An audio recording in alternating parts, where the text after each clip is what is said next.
bonjour. Bonjour mon gourmand. Bonjour bébé. N'aimez bien son chocolat? Non, monsieur Martin, vous faites pas l'école des fans. Mais Vous écoutez, faites... quand je vous vois 3 fois la semaine, 4 fois, 5 fois, je vous vois toujours avec des sucreries. N'aimez bien le sucre? Vous êtes un grand garçon? Non. Oh, pas tellement. Faites attention, vous marchez sur votre cravate. Oh, J'ai vous, eu hein. l'espoir que vous cesseriez cette passion pour le sucre lorsque l'année dernière vous avez arrêté de faire pipi au lit. Je me suis dit, le voici maintenant pubère, ayant rompu son cordon. À peine, à peine. Alors, laissez-moi vous présenter un Pas petit... la bouche pleine. On avale d'abord la bouchée. Voilà, c'est très désagréable, vous voyez. Essuyez-vous sur le costume de Castelli. Ah, mon costume de chez Thierry Taylor. Je voudrais vous dire que nous avons aujourd'hui un petit nouveau qui est un grand du dessin humoristique, qui est notre ami Mose. Oui.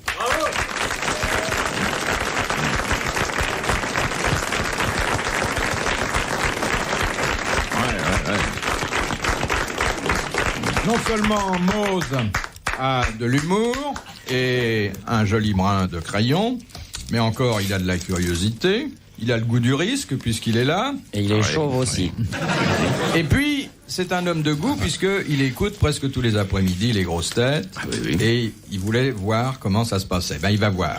Alors, je vous ai comme un sujet de pendule, encadré avec 2 candélabres en mauvais état d'ailleurs. Qu'est-ce à dire? Un petit dont la lumière est plutôt faiblarde. Sim. Qu'est-ce que ça veut dire, ça? J'espère que vous ne parlez pas de la lumière de mon cerveau. C'est de celle-là uniquement. Oh. Et un grand que je me réserve de faire bientôt monter en lampadaire, Philippe Castelli. C'est vrai que... Reste à savoir où vous brancherez l'ampoule. Puis alors, il y aura une toute petite olive pour allumer. Non, une petite douille. Une petite douille, oui. Moi, je le vois bien en lampadaire, hein. Vous êtes curieusement meublé, est-ce que je vois? Avec quoi pourrait-on le mettre avec du knoll, avec... Je vous vois, je veux dire. Je sais pas, vu ses jambes, il est plein style Louis XV. La courbe audacieuse de ses fémurs. Je t'adore, Castelli. Tu sais que tu m'as manqué. J'espère qu'on sera dans la même maison de retraite, tous les deux. Tu pousseras ma voiture. Ah ben moi j'ai déjà réservé ma place. Ah, Moi, je suis profondément ulcéré de voir que vous attaquez sans cesse Monsieur Castelli. Non, Or, mais- à partir de ce soir, je le défendrai. C'est un homme plein de délicatesse et de sensibilité. Et je me demande pourquoi vous attaquez aux faibles. Vous qui avez toutes les qualités, tout d'un coup, vous attaquez à un vieux débris qui... Dites donc. un monsieur, pardon. Je viens d'être très tendre avec Castelli. Je lui parlais de nos vieux jours, dans notre maison de retraite, dans le même réfectoire. Un dentier pour 2. Pas la peine. Quel moissonneur de l'éternel été avait, s'en allant négligemment jeté cette faucille d'or dans le champ des étoiles, Mose endormi. Eh ben, voyez qu'il est pas si bête qu'il en avait. De Guy Descartes. Il est bon de le rappeler. Et Guy Descartes. en haut de la On fiche, applaudit Guy Descartes pour cette poésie. Où est Marut? le seul écrivain analphabète. Oh, ne soyez pas, écoutez, ne soyez pas comme ça avec vos confrères. Comment vous... confrère? C'est un aristocrate égaré dans les librairies. Mais enfin, comment voulez-vous un jour obtenir cette légion d'honneur après laquelle vous soupirez si vous ne vous faites pas quelques amis dans le monde des lettres? Alors, je voudrais dire... On ne parle pas à la bouche pleine, je ne te le redirai pas 3 fois. J'ai l'impression que cette émission est présidée par un broyeur.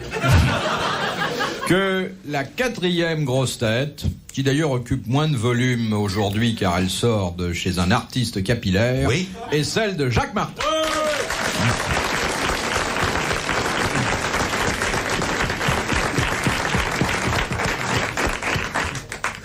Il fait un peu punk. Je fais du marchandising. Il fait punk de 40 livres. Je vends mes... Et vous, vous faites petit punk au lait. Je vends mes boucles par correspondance, vous voyez. Achetez une vraie mèche de cheveux de Jacques Martin. Envoyez 30 francs à Annemasse, boîte postale 236. Oui, moi je ne pourrais pas donner de mèche de cheveux. Pourquoi toutes les boîtes postales sont-elles à Annemasse? Parce qu'il n'y a qu'un pas pour franchir la frontière, c'est les flics arrivent, vous voyez. Expliquons à Monsieur Mose comment ça se passe, hein. Le règlement, Monsieur Mose, est extrêmement dégueulasse. C'est Philippe Bouvard, sous le prétexte de culture, pose des questions qui, vous le verrez, dès la 3e, ont une tendance à descendre très nettement vers l'entrecuisse. Et la 3e question est généralement, qu'est-ce qui est rond, qui mesure 25 cm, qui enfle si on le tripote, et qui a 2 boules au bout.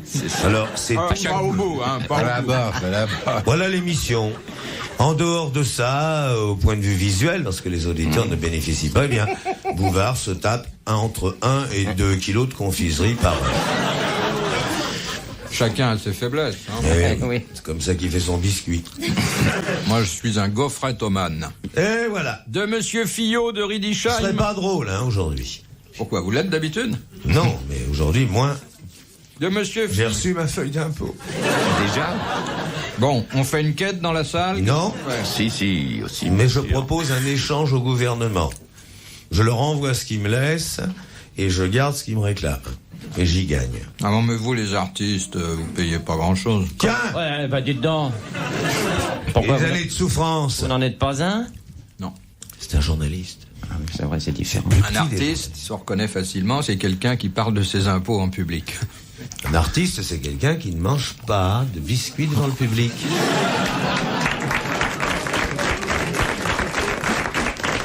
Ce n'est pas que je n'ai pas faim, je résiste. Bon, allons-y. C'est Monsieur Fillot de Riedisheim, dans le Haut-Rhin, qui pose la première question, laquelle se présente rituellement sous la forme d'une citation. Qui a dit, pour arriver à la vérité, les Français soustraient, les Allemands additionnent et les Anglais changent de sujet? Fabius. Non. De Gaulle. Non. Un homme politique? Non. Non, c'est un écrivain anglais. Oh, c'est un écrivain qui a plusieurs langues dans son porte-plume, si je puis dire. À plusieurs... Frédéric Dard? Non. Il écrit en plusieurs langues? Oui. Nabokov? Plusieurs styles. Non. C'est un auteur dramatique, hein? Ustinov. Bien C'est sûr, Peter Ustinov. Bonne réponse de Philippe Castelli.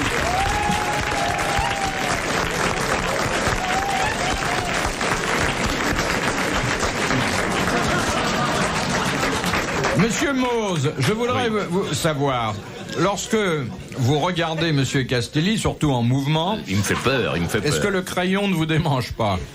Oh non, pas mon crayon, non. Non.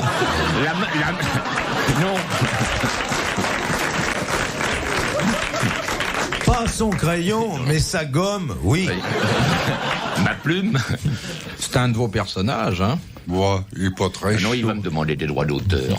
Levez-vous un peu, Monsieur Castelli. Vous avez une tache dans un endroit curieux. C'est de la béchamel.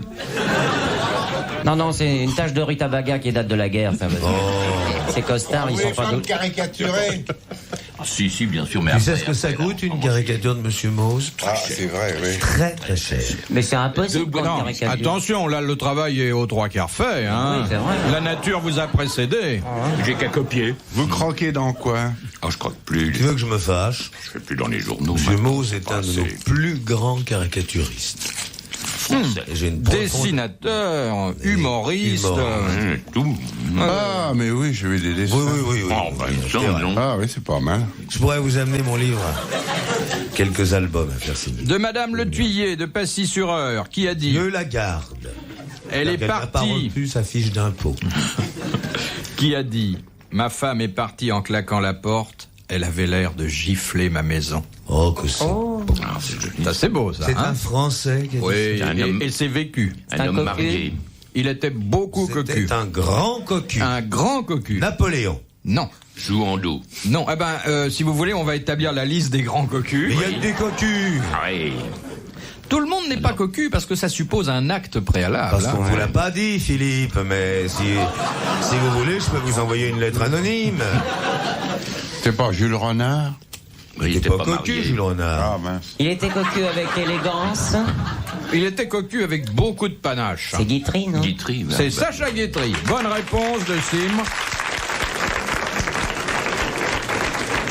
Celui-là même qui disait, moi, ce qui m'embête dans le coquillage, ça n'est pas que ma femme me trompe, c'est que un autre sache de quoi je me contente. Ah, bravo. Philippe Bouvard sur RTL, 4h, 4h30, les grosses têtes dans la nuit des temps. De Madame Rigal de Chelles. Quelle est la particularité sexuelle de la lionne? Ah. Vous avez vécu, vous? Peu. Non, quand je dis ça, parce que comme vous êtes un habitué des forêts... C'est dans le comportement au moment de l'acte? Non, c'est d'une façon générale. Oui. Le tempérament sexuel de la lionne. Eh bien, Ah, dès c'est qu'elle ça. a fini l'acte, elle chasse le lion. Va-t'en! Elle le mange. Je veux plus te causer. Non. Elle mord. Non. Le mordille. Elle accouche avant d'avoir fait l'amour. Elle fume une cigarette. Après seulement. Oui, après. Elle regarde l'heure parce qu'elle est frigide. Parce qu'elle est pressée. Elle compte les mouches sur le dos du lion. Non. Je sais pas, moi j'ai jamais eu la curiosité malsaine d'aller vérifier comment les lions c'est l'amour. C'est de la zoologie pratique, ça. La lionne est épilée. Non? Ça dépend. Vous avez peut-être connu des lionnes épilées, mais c'est rare. Hein. Est-ce que la lionne n'utilise pas mon savon qui conserve aux femmes leur teint de jeunes filles? Il faut savoir que la période de rut, car, excusez-moi, mais on doit appeler les choses par leur nom. C'est un très joli prénom. Oui. Rut. Et d'ailleurs, dans Beaux endormis. Oui, justement. Oui. Rut, la Moabite, là, Hugo, on avait peut-être mis un peu trop. un peu. Mais c'est assez joli. Alors, il faut savoir donc que la période de rut de la lionne dure 4 jours. Victor Hugo adorait les céleris rémoulades. Pas très important, mais je le signale. Pourquoi? Non, je le dis comme ça. Ah bon? Pour les personnes qui s'intéresseraient à Victor Hugo, il chaussait du 41. Et en tout cas, il avait une qualité sur les autres. Il ne mangeait jamais de biscuits lorsqu'il prenait la parole en public. Non, mais les petites bonnes du quartier de la place des Vosges... Jusqu'à 82 ans. Oui. Mauroy. Je suis dans Mauroy. Mauroy aussi? Non, Mauroy, celui qui savait écrire. Non, mais votre lionne, elle est partie depuis longtemps, là. Bon, c'est pas ma lionne. Pareil que l'opposition l'appelle aime le maudit, mon frère. Alors, je vous disais, pour vous faciliter les choses, car vous êtes jeune, sympathique... Et intelligent. Non, je ne vais pas jusque-là. Si vous étiez intelligent, vous auriez déjà trouvé, j'aurais pas besoin de vous aider. Mais, vous aussi, hein. Le dépendeur d'andouille, là. La lionne ne fait l'amour que tous les 2 ans. Tous les 3 ans. Non. Tous les 6 mois. Toutes les 5 minutes avec son mari, parce qu'il faut qu'elle se dépêche. Alors, pas toutes les 5 minutes. Toutes les demi-heures. Toutes les demi-heures, pendant 4 jours, et comme... C'est pas... Attendez. Mais échange de mecs. Alors, justement, il lui faut 2 lions en alternance pour la satisfaire. Oui. Excellente réponse de Sim et de Maud. Et c'est normal, hein. Pendant que l'un se recharge, l'autre... Non, monsieur, il y a des termes techniques qui sont pas obligatoires. Jacques. C'est assez beau d'ailleurs, je veux dire, un lion amoureux, c'est assez joli. Vous avez vu ça? Ah, oui, Oui, j'ai vu ça. c'est une vraie mitraillette. Mais c'est dans Victor Hugo, ça aussi. Moi, je l'ai pas vu dans Victor Hugo, je l'ai vu dans une réserve près de Nairobi, et c'est très beau. Qu'est-ce que vous faisiez à Nairobi, vous? Dans une réserve. On est compte les touristes fortunés arrivant dans cette réserve et faisant « Oh, un pygmée !» Alors, Toi, il y en a vouloir manger biscuit devant notre appareil de photo? Pendant une Je demi-heure. le vois en pagne. En panier. Je le vois. Pendant 4 jours, toutes les Tiens, demi-heures. voilà, boubou, Il tiens. y a combien de demi-heures par jour? Bah écoutez, ça fait 48 fois par jour, 4 fois 48, ça fait 192, hein. Oh là là. C'est vrai, oui. Ouais. Vaut mieux faire ça une fois et mettre du papier carbone, hein. Mais vous aviez assisté vraiment à l'accouplement? Oui. Il ferait n'importe quoi pour regarder les autres. Vous aviez pas mis votre perruque? Non, mais je suis resté qu'une demi-heure. Hein. Oui, parce qu'on sait jamais, le lion, il peut être gourmand. Hein. Et vous n'êtes pas gêné de regarder les autres faire l'acte de Au bout d'une demi-heure, j'ai entraîné la personne qui était avec moi et je lui ai dit, viens, on s'en va. C'est là qu'on est arrivé. À l'hôtel? Bah oui. Il y avait un autre aussi, alors, non? Bah non, il y avait un lion. Il y avait un lion qui regardait Bouvard faire... Voilà. Et il faut voir, Bouvard en rute. Voilà. C'est à partir du 15 avril que le Bouvard entre en rute. La forêt retentit de ses cris. Tellement les François.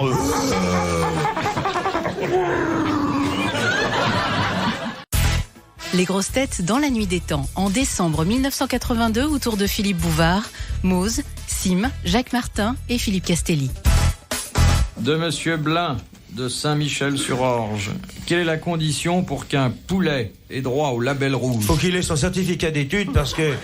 Il faut que ce soit un poulet de ferme. S'il suffisait d'avoir un grain pour avoir le label rouge, vous l'auriez depuis longtemps, Monsieur Castelli.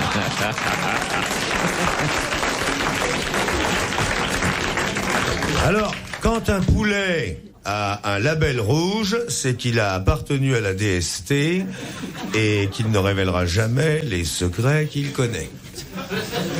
C'est quand il n'a pas commis de bavure.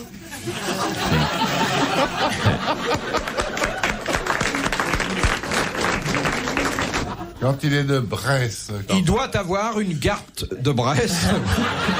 Il monte sa carte de Bresse et il va. Vous pensez que tous les poulets sont bretons? Ils ont des chapeaux ronds dans la police. Quand mon père embrasse ma mère. Non, non, non. Oui, ben on a vu ce que ça donnait, hein.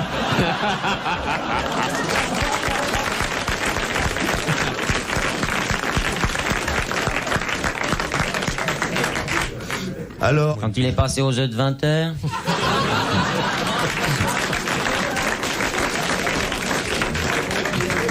Quand il est mort depuis peu de temps.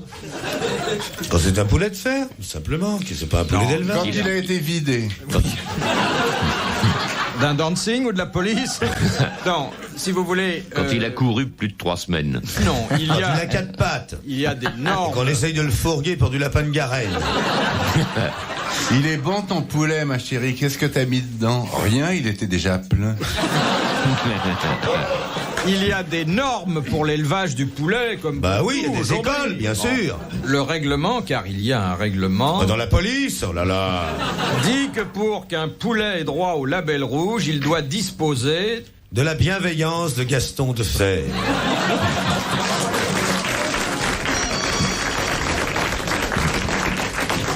Il faut qu'il ait une grosse paire d'écoute. La crête doit être bien rouge. Dans certains services spéciaux. La crête doit être bien rouge. Il faut qu'il soit un poulet mâle. Ouais. Donc un coq. Un coq qui a déjà... Non. Un poulet fermier, quoi. Moi, j'ai connu un coq formidable, hein. Un coq, alors un chaud lapin. Il l'avait dans la cour de la ferme, dis donc, le poulet, il cavale, paf, première poule, bang, la deuxième poule, bang, 3 poules, 15 poules, bang, le chat, paf, le cheval, ping, bang, tu sais. Et puis il tombe comme ça. D'ailleurs, le fermier qui arrive et il essaie de le reprendre parce qu'il voit il était en mauvais état. Le coq fait, bouge pas, regarde ce qu'il y a là-haut. Il y avait un corbeau qui tournait. Il dit, mais le corbeau, il va te manger. Il fait, non, c'est là que je l'attends.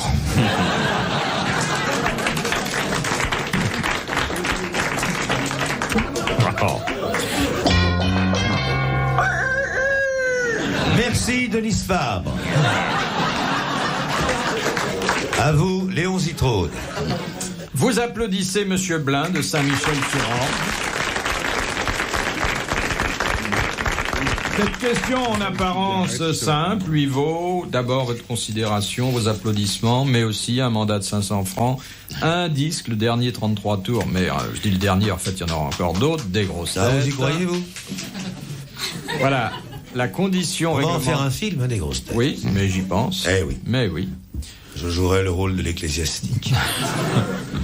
La condition réglementaire pour qu'un poulet ait droit au label rouge, c'est qu'il dispose pour lui seul d'un espace minimum de 2 mètres carrés d'herbe. Ils sont mal logés. Et 2 mètres carrés d'herbe. Je vous en souhaite autant quand vous aurez les pieds à l'horizontale. Et les pissenlits entre les jambes. Oui. Connaissez ce très court poème de Brecht? Mon frère appartient à la race des conquérants. Mon frère a conquis un territoire quelque part dans la Concagua.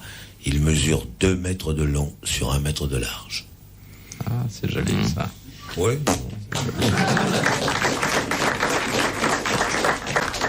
Mais les plus jolies choses sont saluées par des silences. Arrêtez d'envoyer des baisers à Monsieur Mose, qui a pas du tout l'air d'être de ce côté-là. Je vais vous dire, avec ce qui m'entoure, il faut bien que je fasse avec ce que j'ai. On vous a déjà envoyé des baisers comme ça publiquement? Non, mais je suis très content. Ça me fait très plaisir. J'espère que ça va continuer. Et Monsieur Sim, vous plaît? Ah oui. Ah, je ne vous le fais pas dire. Vous avez vu que ces lèvres là, hein? Il a un peu le sourire de Voltaire, Monsieur Sim. Oui, Paul VI aussi, j'ai ressemblé à Paul VI. Mais Voltaire avec les cheveux un peu plus quand même. C'est vrai, les coudes un peu comme le fauteuil. Les quoi? Les coudes un peu comme le fauteuil. Parce que comme un fauteuil, ça m'inquiétait. Retrouvez les grosses têtes dans la nuit des temps à tout moment sur RTL.fr.